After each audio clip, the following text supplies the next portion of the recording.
Ben Riggs presents Reading D&D Aloud, Episode 46. This week's very special episode is from the Shadowdark seminar from GaryCon 2025, featuring Kelsey Dionne. Questions from the Q&A are in the show notes. Enjoy! I think it's time, y'all. Yeah? I think we're good. Wow, hi everyone who's standing in this back even to be here. That's so kind of you to join us. Hi everybody. Hi there. Hi. I recognize a lot of faces. Hi. I know a lot of folks here. We've got a couple seats scattered around for anyone who does want to sit down. Yeah, if anyone wants to sit, feel free. I don't know how long I'm going to talk. It could be lengthy. No. I'll try to be brief because we all need a good night's rest so we can all do some gaming tomorrow, right? So, yeah. So we're not going to do too much, but... So, the purpose of this gathering is a little bit for me to be able to talk to you guys about Shadowdark and where I think it's going. And so I'm very grateful that you all wanted to come here to hear this. But also primarily to answer questions that you all have, because I could only guess at what people want to know, so it'd just be better if you asked instead. So I guess just to kick off, we have a Kickstarter going on right now for a setting called the Western Reaches, and it definitely funded. So it's more quickly than I could have imagined, and it's doing a lot better than I could have imagined. And I really felt that this Kickstarter was going to be sort of a referendum on Shadowdark's future, because if a lot of people came back, then we knew we had an audience, and if we didn't, then we might have called Shadowdark a one-hit wonder, which I didn't want. So I'm really happy to say that I think that there is a long career for me in writing for this and for our third party, some of whom is in this audience right now. Who here is a third-party publisher for Shadowdark? We've got a couple people. Who wants to be a third-party publisher for Shadowdark? Okay, cool. So I think I'm really glad to say that I think that we have a strong game, and it's going to keep going, and we'll see how far we go on this Kickstarter, but we have a future. So that's very exciting, first of all.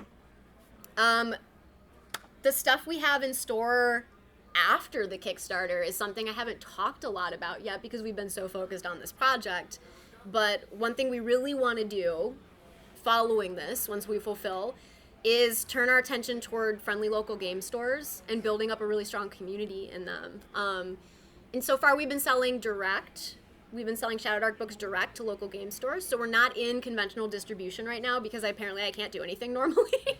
So we wanted to kind of be in control of it ourselves and find game stores that fit with the kind of community building we're aiming to do and sell direct to them. So if any of you have a friendly local game store that you want to carry Shadowdark, please put us in touch. Reach out at contact@thearcanelibrary.com or wholesale at thearcanelibrary.com, and we'll see if they're a partner we can work with. And we're going to be trying next year to do some things that I don't know if really big companies can do, like really be on the ground, really be physically present. I really want to visit a lot of game stores and help kick off the Shadow League or whatever we're going to call it. So I think that's the thing we have after this Kickstarter, and that's going to be what we focus on after this. Yeah. And so I guess, too, Greg the Lawyer is here, if any of you know Greg the Lawyer. He's the creator of the license that rescued us from the OGL downfall. We're joking that if we get to 4 million, we're going to do a framed parchment printout of the license that his team wrote with his signature on it. So please make that happen because I want to see Greg sign 10,000 sheets of paper. Let's get there. But yeah, Shadowdark's history for folks maybe who don't know. I was originally a writer for 5th edition. I would write licensed material, and I did that since about 2017. And I had been working on Shadowdark for about 3 years while I was doing that. So around the same stretch of time I was publishing for 5e and building up an audience. And about a week before we were going to publish Shadowdark on a Kickstarter, Wizards of the Coast decided to destroy the open gaming license. And there was about 3 days where I thought that my career was over and that was it. And then we decided we were going to fight. So we reached out to Greg's team. We started working on an alternate license. We started rewriting things in case we needed a different version of the book to go through. And I do really think that crisis ended up becoming something really good for Shadowdark, because I think it put a lot more attention onto small games. Like everybody across the board saw a huge spike in sales during that time. And so what seemed like a complete disaster turned out to be probably one of the best things that could have happened to us. And ever since then, I've just been working on building up the world of Shadowdark, releasing mini settings for it, which have grown into what we have now, which is the setting we're doing on Kickstarter. And that's the brief history of the game for those who aren't familiar. And I think we should just jump into, if anyone has questions about anything, publishing, license stuff, game, how to write a game, how to write an adventure, or anything I might be able to share some insight about. I'd love to hear it. So, who does anyone have anything they'd like to ask? Yes. Who are your 5 invisible friends? Oh, you can't see them? I have to drop the invisibility spell. I didn't do it. No, I know. These are the spirits of the many people whose great works I have built my own upon. So, yes. Any other questions? Yeah. Sorry, this is probably kind of pedestrian, but Can you speak up? I went through the Kickstarter, but I don't really understand, I understand the concept of the cursed scrolls because I got the first 3, but, so I get what's in them, but in terms of the Western Reaches, like what is the what is the player's book? Is that going to have, are there going to be character classes in there, or are those going to be strictly in the scrolls, or could you talk, and if that was in the Kickstarter stuff, I'm sorry, but I get kind of overwhelmed with all the fancy, intro and music. And there's a lot on that page. No. Says what's being said. So right. So what's the split between what's in these products basically? Yes. So there are 3 new Curse Scroll zines, and each one of those is like a micro setting.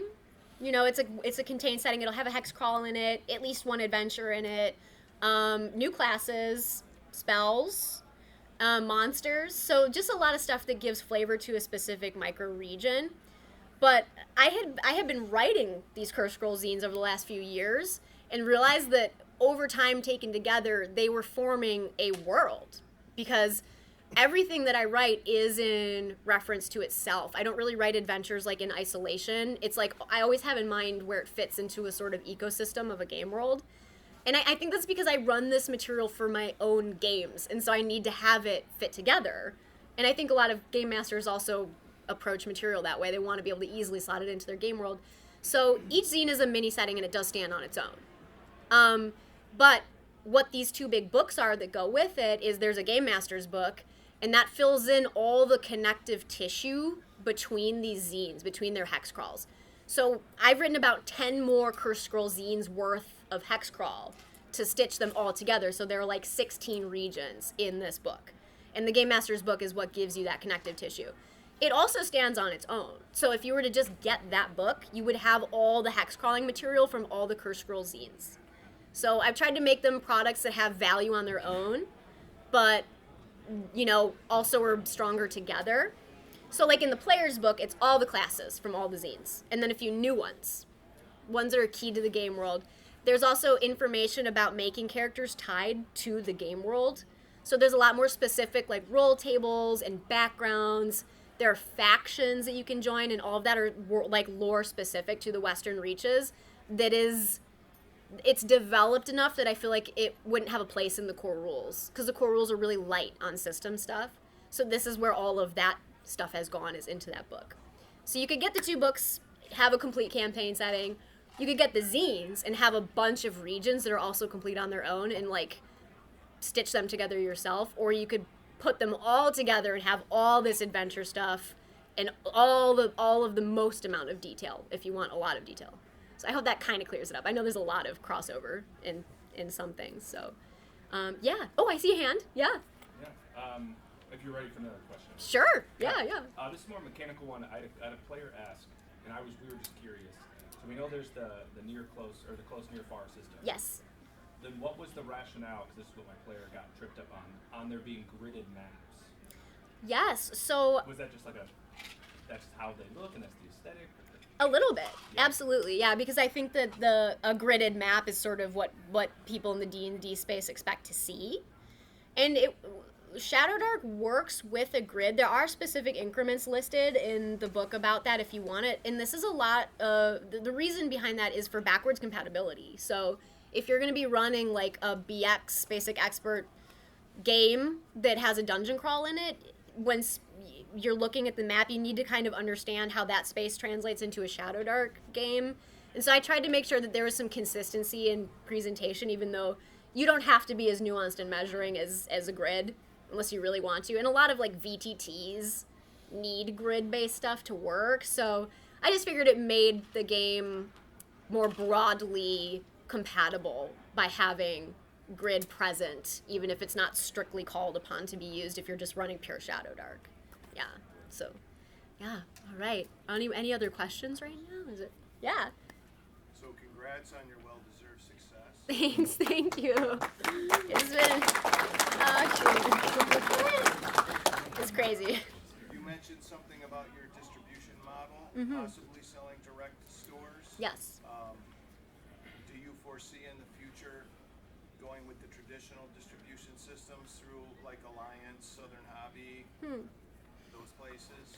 I don't know. Part of what I don't know if I like about those is that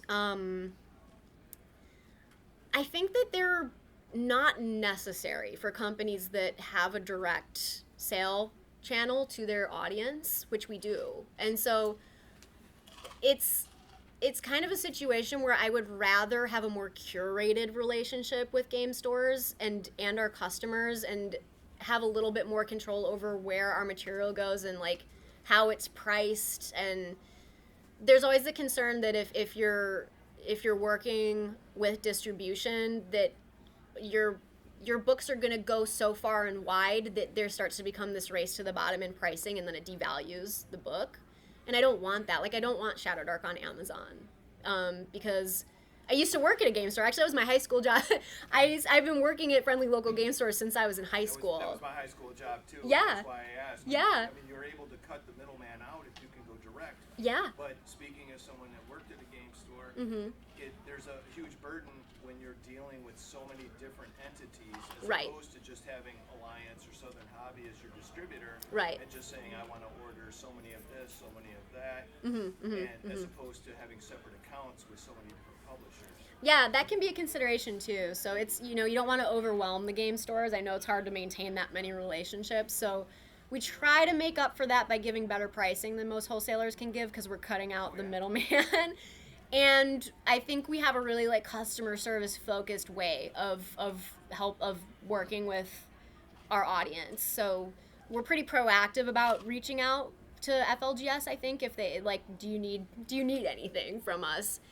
And I hope we're going to try to make the quality of the service worth the effort. That's what we're going for. Do you have a crew of people that are working on that? We do. I don't know if he's in here right now, but some of you might know Michael Putlack is someone who joined our company as like a kind of part-time person recently, who's helping us build up wholesale and do customer service. He's extremely, extremely good at logistics and that kind of thing. So he's been a huge, huge help and very proactive about reaching out to game stores. So we're going to lean on him pretty hard to help us build this up, I think.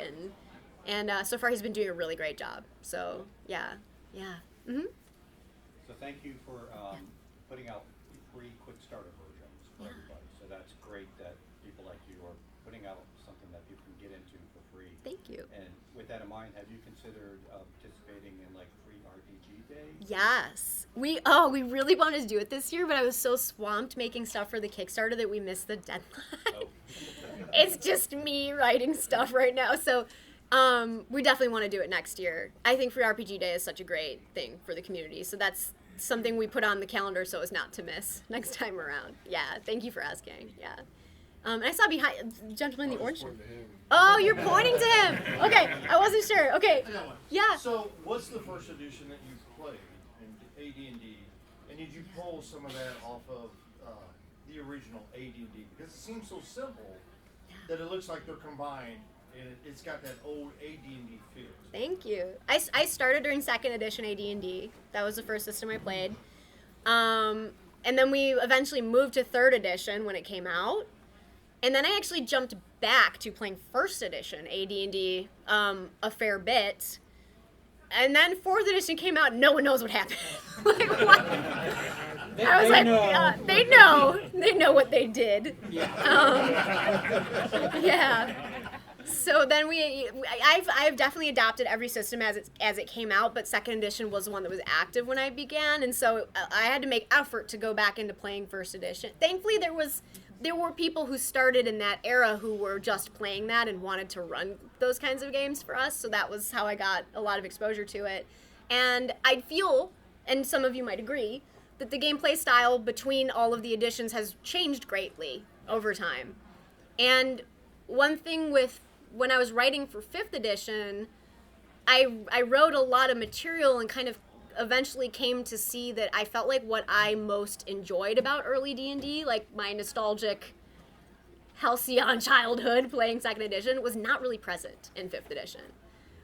So that's kind of the first sparks of Shadowdark and what made me want to acknowledge that there is progress in game design, and 5th edition has wonderful things about it, but it was missing the elements of 1st edition that I wanted to pull back, and so there definitely was an active merging of both styles. Yeah, thank you. Yeah. Explain what was missing, what were you trying to capture then on that?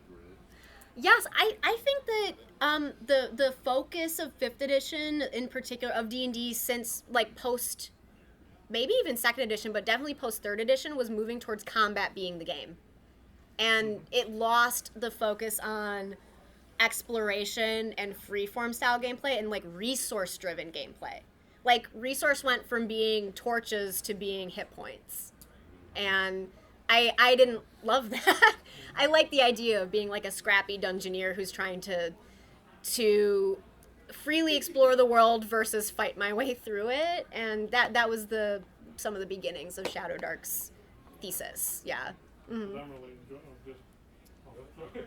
I'm just really enjoying it right now, just a little bit that I've played, because I started back at 12 years old, which was a few years ago, playing 1st edition. Yeah. My friend Chris here says it reminds me of all that real crawly, adventurous suspense. Yeah. And you don't have that with what's going on right now. Yeah. This is Michael who just entered. I was just complimenting you, Michael, for being our logistics genius. So everyone, thank you, Michael, for helping us so much. Thank you. Yay! I know. Michael, come sit. Michael, if you would like to sit. There's chairs. All right. So I've got a question. Yeah. Yes. All right. So I know this has to be crazy for you. Your first Kickstarter kicked off, and then Gen Con was crazy. Oh yeah. Like a clean sweep, basically. Yeah. And then you got a room full of people here. I agree. And your Kickstarter is, who knows where it's going to be. Right. Where do you see? You've talked about Shadow League. Yeah. And organized play to me is really important. Yes. Because this is where I get to see friends. Yes. And play with friends that I don't get to see. Yeah. And this is a game that brings us all together. So Yes. thank you for that. Yeah. It gives us something to do. Yeah. But what does Shadow League look like a year from now, 2 years from now, as it relates to that? What does that look like for us to go to a game store and play together and meet people and build relationships, to come to a convention where we can build broader relationships? What's that look like to you in the next year or so? Yeah, it looks like I'm going to need to talk to a lot of Adventure League experts, first of all, because it is a well-known program, and I haven't actively participated in Adventure League in long enough that I want to brush back up. So, what was it? I said WotC hasn't either. WotC hasn't either. Shots fired. Yes. But I've been very persuaded in the last few years by the organized, event-driven games that are done here. I got to Game Master Founders and Legends, which is an organized tournament-style thing, and we have one of the winners of it this year amongst us, Greg, up front. Congrats. Please come back. Returning champion, defended his title.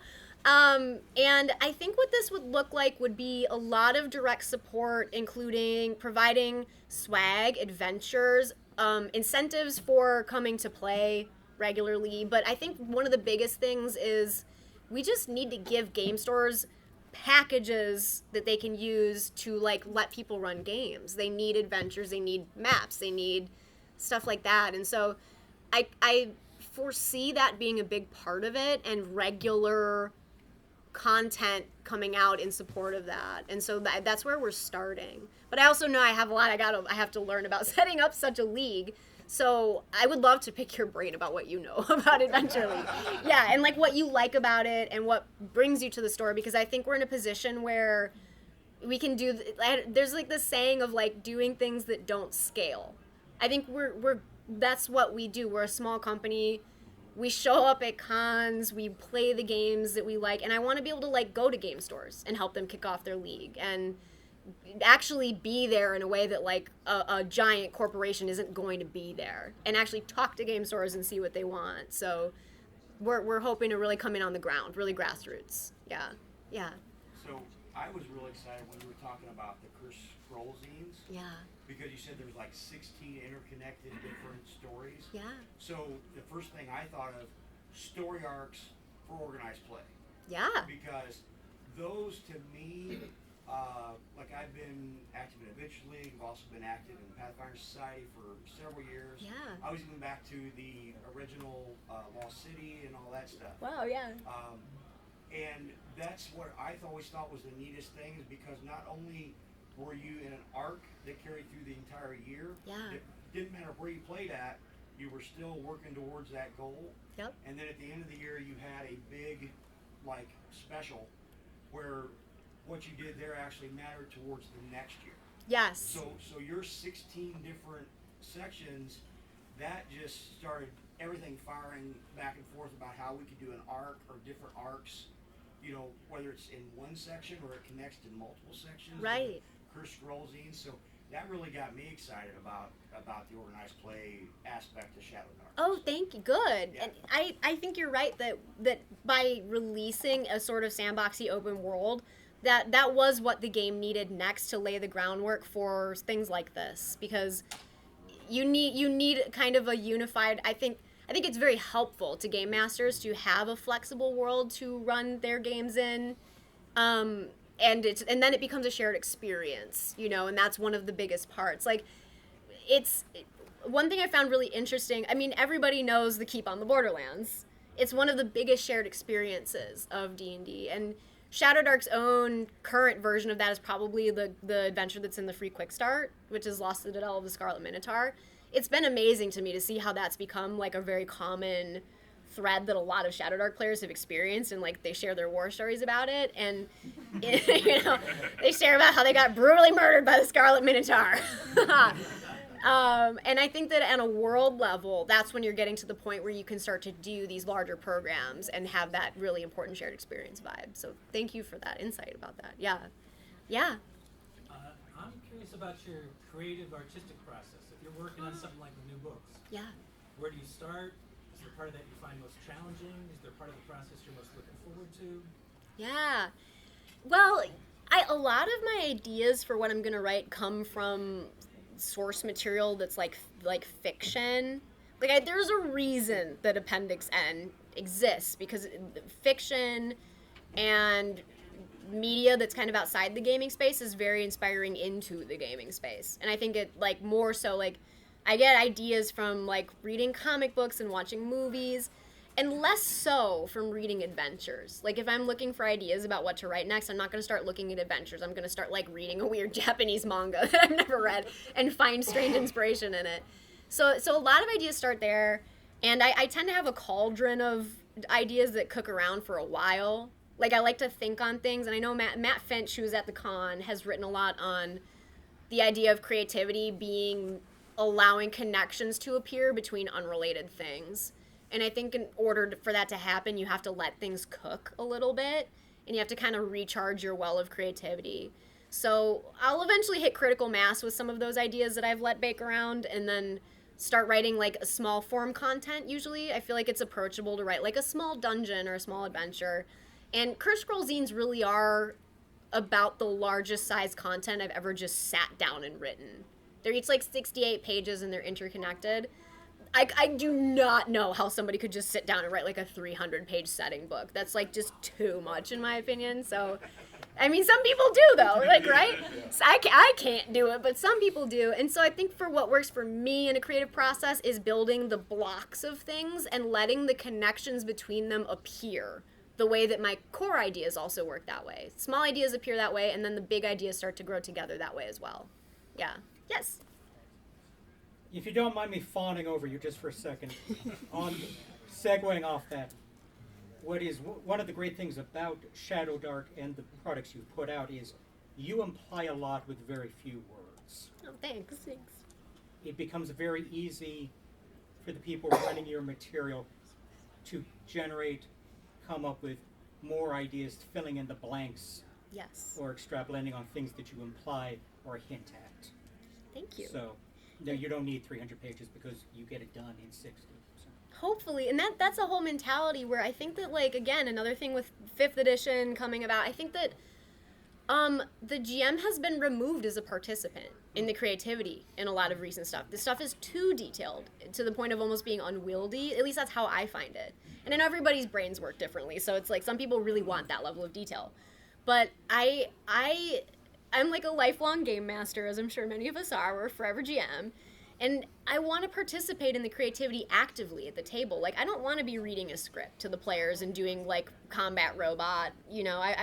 So I try to write material that almost requires the game master to engage and improvise and make their own connections. And thank you, Ken, for saying that, because I think that it can be difficult to find the balance of too little and too much. But I try to write it how I would want to use it, and hopefully it's enough for the intended purpose. So, yeah.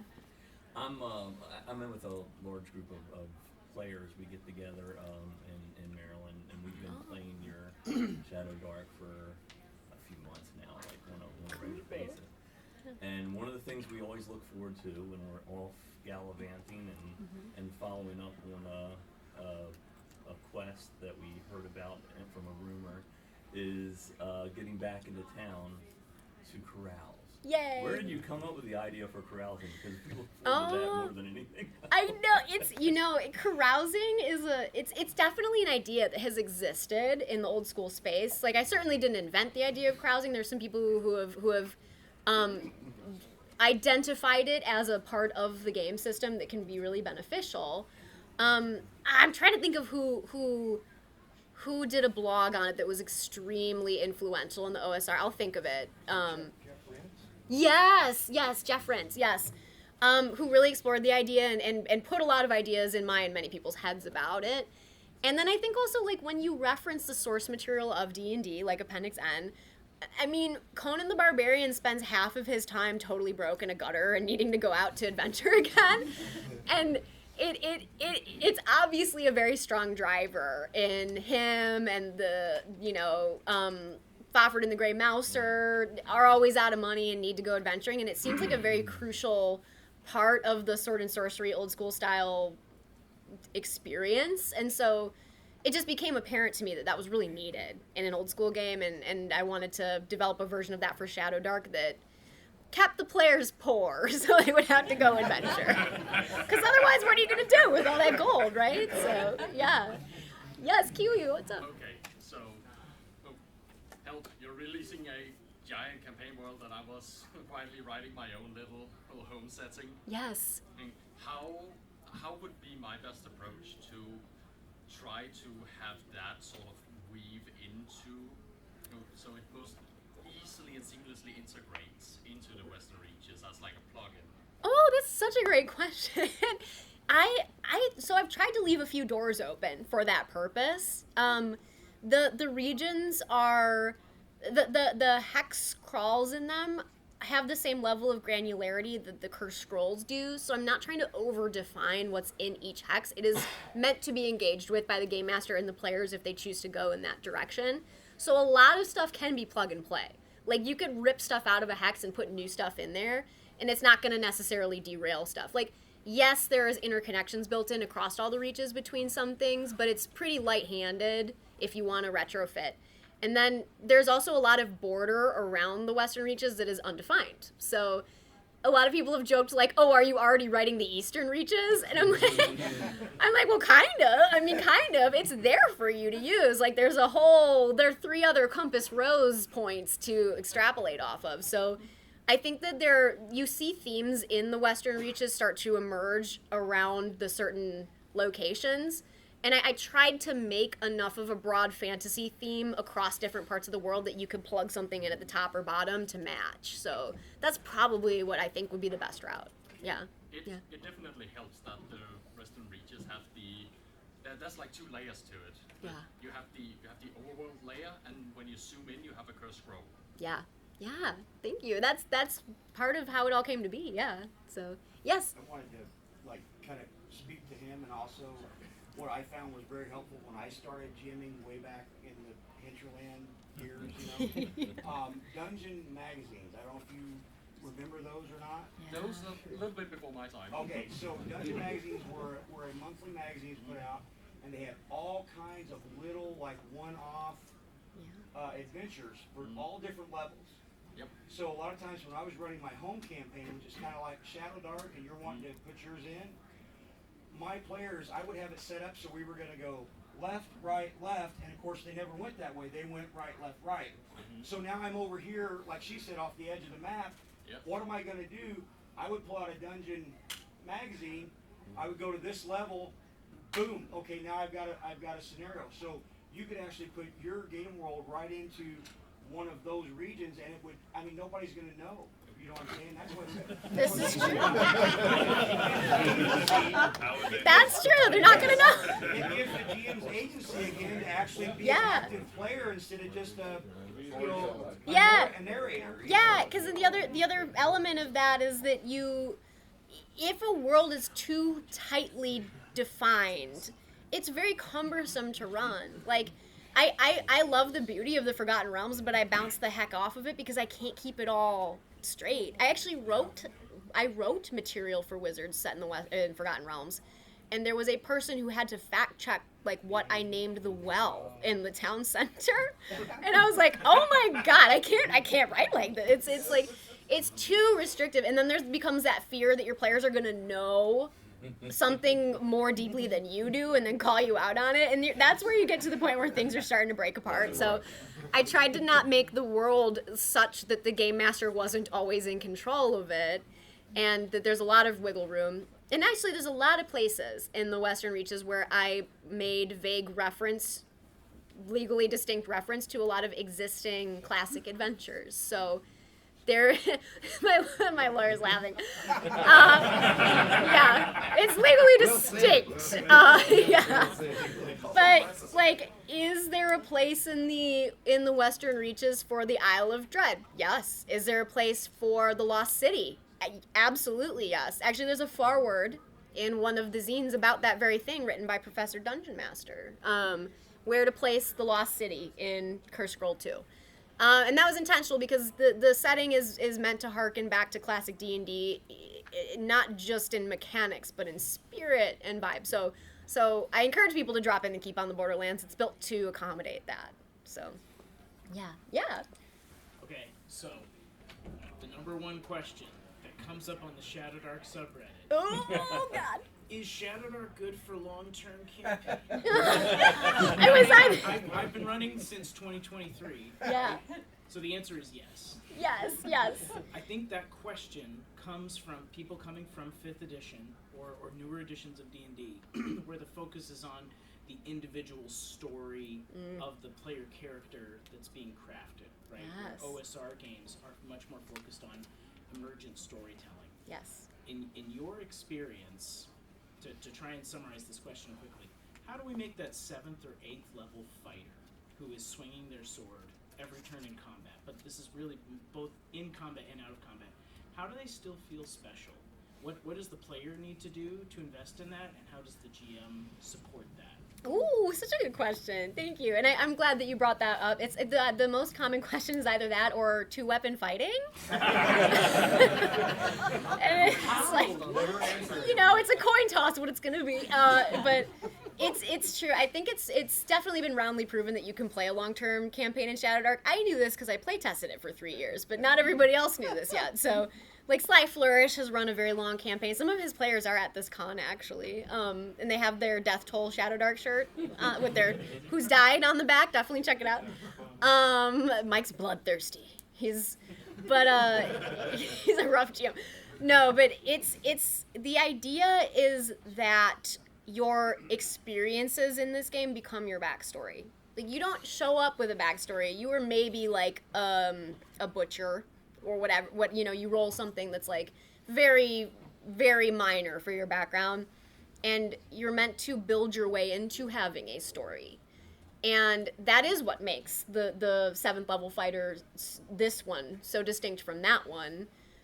Because they should be getting different gear along the way, definitely rolling different talent rolls, because like leveling up is randomized in Shadowdark, to some people's chagrin. It's randomized what you get, and so it's really, the game is mechanically simple, and the classes are mechanically pretty straightforward, because the way the character is supposed to be differentiated is through their experiences and the gear that they gain, and the limbs that got lopped off by the Tarrasque when it bit them, and all of that kind of thing. So I think that when the story is emergent, like you said, it's not about building your character towards a build goal, which is really what, in my opinion, 5th edition is about. It's about finding how you become who you are in a way that nobody can guess at. And that's how it makes the characters distinct, I think. So, yes. Yeah, yes, Kiwi. Yes. Adding on to your question, I see something that I would like to differentiate as you have people that develop characters and you have people that develop character sheets. Mm. Yeah. And I think there's a game that can accommodate one, but not necessarily the other. That is very insightful.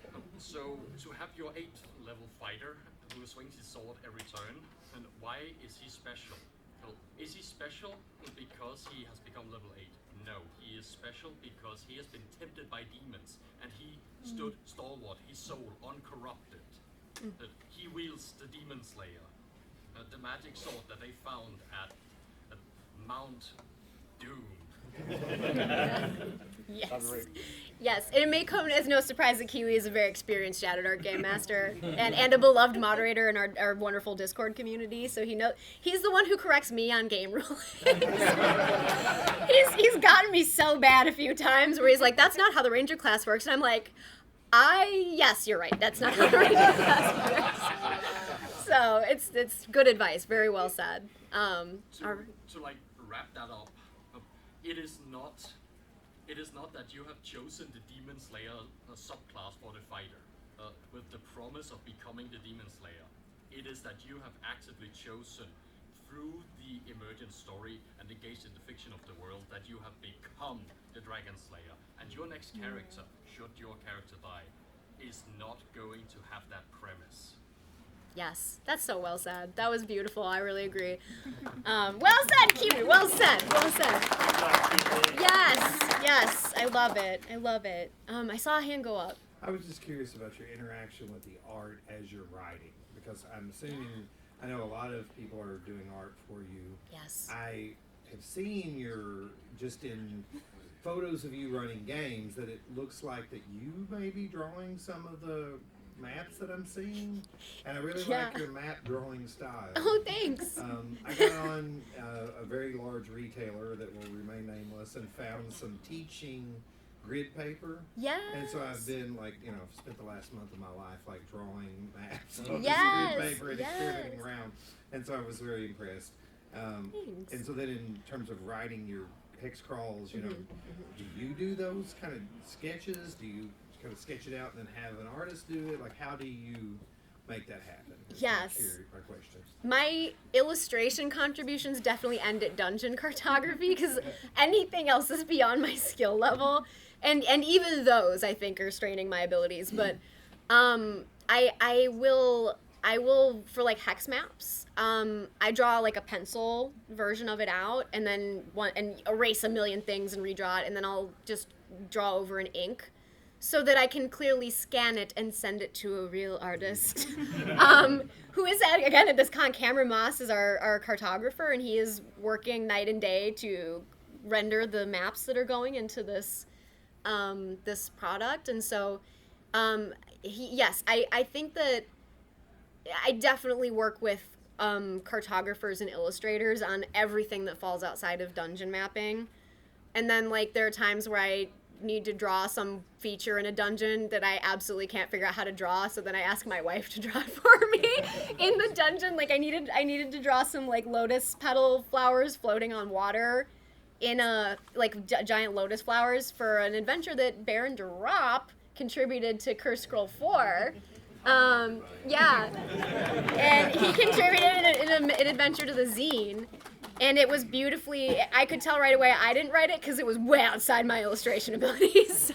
So Jesse helped draw a lot of those dungeon features that are really cool. And then with our powers combined, we had the map made. So, yes. It worked out. Hi, yes. I have a question about sort of where Arcane Library is and is going. It's like you've been in a position of sort of game designer and writer, and now you have a whole sort of motley crew of people attaching themselves to the Arcane Library and Shadowdark. Yeah. And I'm just curious, like, I've been listening to this podcast when we were wizards about, like, the many lessons of TSR Oh, wow. and the history of Dungeons and Dragons and so forth. And I'm curious, like, where do you see Arcane Library in, 5 years? This is your job interview. This is no, it's I hope. I mean, I really am very optimistic about Shadowdark's future over the next 5 years, because we continue to have such a strong showing from the community. And I see us writing a lot more adventures and game material. I think another thing besides just writing material, which I will always do, is really trying to focus on fostering the community, which is a growing need and something that I'm very fortunate to be able to double down on. And that's why we're considering stuff like Shadow League. That's why we're going to be doing things like that. And I also very strongly feel that my role in the Arcane Library is definitely creative, like creating material, but more so as time goes on about fostering the third party, because we have a really big third-party community that is, in some cases, just entering into publishing for the first time. And I think there are two things that are important about that. The first is that I think the health of a third-party community reflects the health of the game itself. And it was very evident after Wizards of the Coast bombed the OGL that was harmful to the health of the game. And I also want creators to be able to make a career for themselves off of publishing the way that I did when I came up in 5th edition. And I think that I'm hoping that Shadowdark is a much friendlier outlet for that than other outlets like Wizards might be. So I feel more and more that in order to preserve the health of not just Shadowdark, but maybe of old school gaming at large, that needs to be fostered so that it doesn't shrivel up and go away, I mean, I don't think we're in danger of the old school going away. There's a lot of wonderful systems and more every day, and super, super supportive creators. But I think as far as doing my part, Starship Troopers, I am doing my part. I'm trying to make sure that I do the best I can to keep Shadowdark a very, very healthy place for people to keep the game alive. And so that's becoming more and more my focus. Yeah. Thanks for asking. Yeah. Yeah. So I'm a growth analyst, sort of like nerdy business kind of stuff. Whoa. I don't know if this is going to come out as a two-parter or not. Yeah. But there are plenty of companies and indie publishers who don't make free like quick start onboarding ramps like you guys have. Yeah. And I think yours is a fantastic example of it. Have you done any kind of analysis on kind of how effective that's been for onboarding people into the full game as opposed to sticking with a quick start or maybe moving elsewhere afterwards? Very good question. I think we probably have the data somewhere to help figure that out, because a lot of people download the quick start set through our web store, and then if they buy something on our web store, it gets added to their account, so we can kind of see a history there. I have never pulled that data. I think a lot of what I believe about it is very anecdotal. But I do have a lot of people say that they tried the game out and that the quick start was their avenue into maybe buying the book or a zine. So I don't know. I mean, can I ask the audience, like, how many people in here have downloaded or used the Quick Start, the free Quick Start set? And oh wow, so it's a fair number. And then for those of you who raised your hands, how many of you was that was your first exposure to Shadowdark? So just about the same amount. So I think the fact that you're here means that the Quick Start guide successfully demonstrated the game to you, I think. Yeah. Cool. Yeah. Well, I just want to tack onto that because we were talking about Shadow League earlier. I backed the Kickstarter, then I got the Quick Start. I saw this thing. I had heard Kelsey talking about get a mailing list. So I started any friend that I'd had a remotely nerdy conversation with. I started putting them on we started putting them on a mailing list. Yeah. And at a certain point, I just blasted out. I think at that point it was like 30 people, and I was like, hey, on a Saturday, I'm going to run Lost Citadel for 8 hours. Oh, wow. Whoever shows up, grab a character sheet, just come on in and play. At this point now, the mailing list, I've got like 56 people on it. So anytime we want to run a one-shot, we just send out a Google sheet. It fills up quick. Wow. It fills up quick. It's infectious. So the Quick Start works. I think it works. And I think, like, one of my philosophies that has always been true with the Arcane Library, even when I was just doing 5th edition, is, like, I feel it's very important to put your best foot forward with free content. I think that I have always found that by giving the best and most complete free content that I can, that it benefits what I'm doing ultimately, because I think it gives people an honest look at your material, and it's kind of a show of goodwill. Like, I'm trying to give you some honest, really good material for you to use, and if you like it, then good. And if you don't, then good, because now you know that it's not for you, you know? And I'm not trying to trick anybody into becoming a Shadowdark fan. I want it to be a conscious and well-considered decision. And I really do think that is driven by free material. It's very important, yeah. Oh, yeah. So, looking at other publishers like Dungeon Crawl Classic or Without Numbers, where they have a system and then they expand it to others, you see Shadowdark in the future. I saw like a sci-fi version being developed. So do you see like by the guy who just walked in? Yeah. Yeah.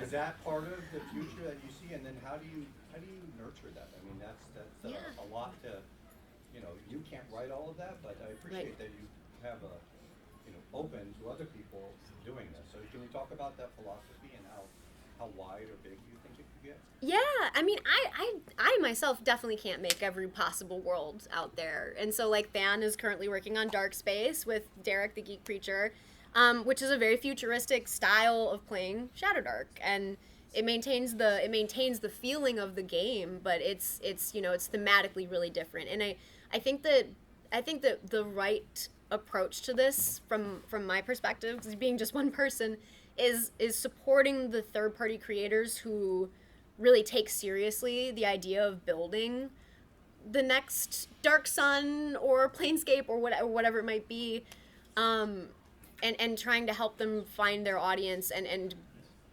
mesh into the existing Shadowdark audience. So I really think that's what's going to be the case. Like, I don't know what the next kind of setting material I will write. I'm surely going to write more Curse Scroll zines, but they're not going to be set in the Western Reaches anymore, because that's complete. That is the box set is the Western Reaches. So I don't know what kind of game world stuff is next. But there's no way I could keep up with the amount of creativity out there, and my hope is to encourage it and give it visibility rather than try to do it myself. Yeah.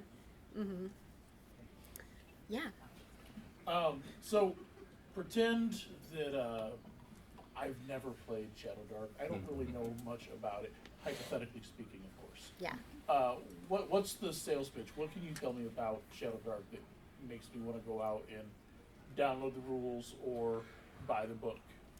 Yeah, I'd say it's old school style gaming with all of the quality of life upgrades from modern game design. So it's definitely trying to be old school, but I think a lot of people who haven't played old school games can bounce off of the charming inconsistencies of, basic expert. Like, if you're playing a thief, you're going to be rolling a d6 and you're going to be aiming high or low and for a certain weird set of numbers depending on what you're trying to do, or percentile if you're doing other things. And so just that alone, I think that the idea behind why those systems exist is totally useful and valid, but I think the implementation, a lot of people can bounce off of. So Shadowdark's trying to prevent like a unified, very smooth way of playing old school D&D that's just a lot easier to digest, but still has the same level of complexity as like basic expert does. Yeah. Mm-hmm. Yeah. Yeah. Do you see some frameworks for some of the third-party publishers that help them understand or get a sense of like what makes Shadowdark Shadowdark? A framework to help them understand. So like if you're doing a space thing, there's going to be different, whatever table stakes or what still helps guide somebody to understand like what's a good fit and what still fits in the core values. Oh, I really like that question. This is an opportunity for me to talk about the core ethos of Shadowdark, which is a page that there's actually a page in the core rules in the Game Master section called Core Ethos, and it's talking about like the handful of gameplay elements that make Shadowdark Shadowdark. Yes, yeah. And I think it's in a way universal. Like, it doesn't matter if you're making a futuristic game or like a super sword and sandals, like old Mesopotamian version. I think if you keep those pillars true, and they're very broad, they're like dark, like nobody can see in the dark. Darkness matters, time matters, and there's a little bit of explanation of why that's true. I think if you keep those core pillars true, you're playing Shadowdark. So those are really good guidelines for designing in all directions, I think. And let me check the time, you guys, because I don't want to keep us so. Okay, so 8 minutes from now we will hit the hour. So why don't we go for 8 more minutes so you all can not have to be stuck here listening to me for all night. No, we all need some sleep, but let's go for 8 more minutes. Yeah. So I know a lot of these GMs in here probably have a lot of ideas in their worlds and stuff, and they want to get these things out to everybody else. Do you have an outlet that we can send to you to get ideas that maybe would go into publishing or onto game systems? Yeah, well, I mean, I as far as Shadowdark stuff goes, I have a newsletter where I'll promote third-party work for free. We don't charge anything for that. And so that's one way that if someone's trying to get something published and in front of other people, if it's specifically for Shadowdark, then I'll share it with the community. As far as like publishing in general, I guess I haven't really, I don't think I've really helped anybody like alley-oop something fully into publishing before. I've definitely I give advice to people who want to know about it, but I've never been like, someone's never come to me and been, well, so Broken Empires, Trevor Duvall, he just released a game system called Broken Empires on Kickstarter last year. And I definitely gave him some advice from my own experience about kickstarting it. So I'm always trying to do stuff like that, but I didn't have a hand directly in publishing it or anything. So if you're doing this Adventure League thing, yeah, you take submissions for adventures. I mean, possibly yes. And that way you got adventures that everybody can run in different places. Right. Yeah, that's entirely possible. I think that's something we're going to have to really consider because the amount of material needed to run those kinds of things is probably like a multi-person job. So it's not like you want to get it published, but it just gets play content out there for everybody. Oh yeah. Yeah, I think that's entirely possible. That's something we'll consider, and that's something like there's a lot of outlets through which you can also, it's kind of like soft publishing, like we do adventure jams. Actually, Baron Drop runs the famous Shadowdark adventure jams that you've run in the past, and it's a lot of people's first foray into publishing. By the way, next year, sneak peek for everybody, it's going to be NES 8-bit video game themed. Oh, there's always a theme. Don't tell anybody, it's a secret. We've got an NES 8-bit theme coming up, and that's a really great way to sort of do a small foray into publishing alongside other people. And I view that as publishing, but I think a lot of people view it as sort of like gentle publishing because you're doing it within a time frame. It's sort of in a contest style format, and it's a good way to just kind of get an idea out there. So that's something really awesome. I think we got to do more. We got to do game jams. We're doing game jams. We do game jams. Yes. One a year. I Yes. don't want to overdo it. Yeah. Right on. All right. The deadline also is great because it makes you get things done. Yes, it does. It does. That's the point. Get it done. It's very important. Yeah. What sort of stores are you hoping to partner with? Presumably independent that run games, but anything more than that? Yeah, right now we're just focusing on like local game stores, and like stores that have a local community that they nurture, that comes in hopefully to play games and stuff like that. That's kind of our ideal store to work with, because I think that kind of store is what's really good for the community. I mean, there's plenty of there's bigger stores that are doing good things for the community too, but as far as bringing people out to play in a space, I there have been times that I've worried that was going to go away, you know? Like, I've been worried that at times, like, that kind of game store was in danger of disappearing because it's a really tough business model. And I don't want to see that happen. We want to foster those kinds of game stores that build a community of people. Yeah. Mm-hmm. Oh, yeah. How would you want to make those connections between those small local, fantasy shops? Is it something where we would give the names to you and you would contact them, or do we make the contact and say, hey, you should check out this, and where would we send them for that contact? How do we end up making those connections with those local? Yeah, either. If you email us at the Arcane Library with a shop that you think might want to carry the game, we can definitely reach out to them.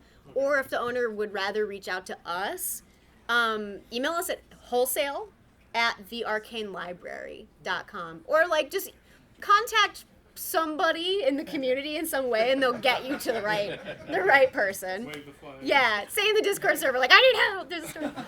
Yeah. Okay. Yes. About how many total copies of Shadowdark in print and PDF have you sold? Oh, so. Could you put up a slide presentation? Yeah. PowerPoint with the first quarter earnings. I have to look at that number. I mean, we've done all of our print runs combined are about 50,000 copies of physical. That doesn't include digital. So of just Shadowdark core books, and we're already more than a third of the way through our most recent print run. So somewhere in the neighborhood of 40,000 physical books of just the core rules. That doesn't include the premium rules, which are probably about another 3,000, and then it does not at all include digital. So I would have to look that up. Yeah. Do you know how many free downloads there have been? Free rules? I should check. Once we switched over from doing it just through drive-through onto our website, it became a little harder. I could go find that number, but it's many tens of thousands. Many tens of thousands, yeah. Yeah. But to provide a figure that may or may not be helpful to this exact question, the first printing from the previous Kickstarter of Shadowdark printed 30 metric tons of material. Yes. We filled more I forget the exact number, but we actually we were jokingly calling the boat carrying our stuff the Shadow Barge, because the majority of what was on that freighter was Shadowdark material. Yeah, it's a lot. Yeah, and in fact, if you can believe this, the most recent print run we did, which was a reasonable extrapolation of demand, was larger than the entire print run of the first Kickstarter. If you can put that in perspective. We did good. Yeah. And we're already looking like we're gonna need to do another reprint in the summer. So it's bananas. So more than D&D 2024. Yeah, right. I know. Steven just walked in. He has the numbers. He knows the numbers of how well D&D 2024 is doing. I guess you have the book scan numbers or something. But I would say for a small company that those are dream numbers to me. And so I'm so happy about it. But do we have a what? Oh, you were in my peripheral vision, which I don't have. So yeah, sorry. Yeah, I'm just curious about what is currently engaging or invigorating your imagination in terms of media: manga, anime, movies, novels, board games, etc. Thanks for asking. Thank you. I've most recently been, I don't read a ton of manga, but when I do, I get super obsessed with it. And I've just been reading one called Dan to Dan. Yeah. So good. It's so good, and I love it because it's got a lot of supernatural themes to it, which is very up my alley. I read a lot of like old sword and sorcery fiction, and I like getting like collections of short stories from a bunch of different authors and just reading through them and absorbing the different vibes from them. What else have I been watching? I've been watching. Does anyone watch The White Lotus? Oh, yeah. It's a very interesting character study story, and so I've been watching that and finding. Actually, one thing I find very inspiring about that show is the landscapes, like the visuals of it, and to me, that is very visual inspiration is really strong in contributing to adventure writing ideas. So it's so strange because I feel like you can get inspiration from a lot of unexpected places, and I feel like it's important to reach outside of your normal genres that you enjoy into things that give you unexpected input, because that's what kind of sparks fresh creative connections that you wouldn't have had otherwise. So, yeah, thank you for asking that. Yeah, let me see how we are on time. We are out of time. Is there any there's one more burning question? Yeah, are you going to have a booth set up at the vendor hall? We are booth 130. Yay! Thank you for asking. Come get we have 1,000 sheets of luck token pogs with custom art by one of our favorite artists, Yuri Perkowski Domingos. Those are free. Just come by the booth and we're going to hand them out till we run out. And if you are a Kickstarter backer, we also have a Stingbat Slammer, which is required to play pogs. So if you show us your pledge, we're going to give you a slammer, and then you can... Oh, Greg has one! Greg has one! Either, it's like, it's blinding. Either as a luck token or a game piece. So, y'all, thank you so much for coming, for asking these questions.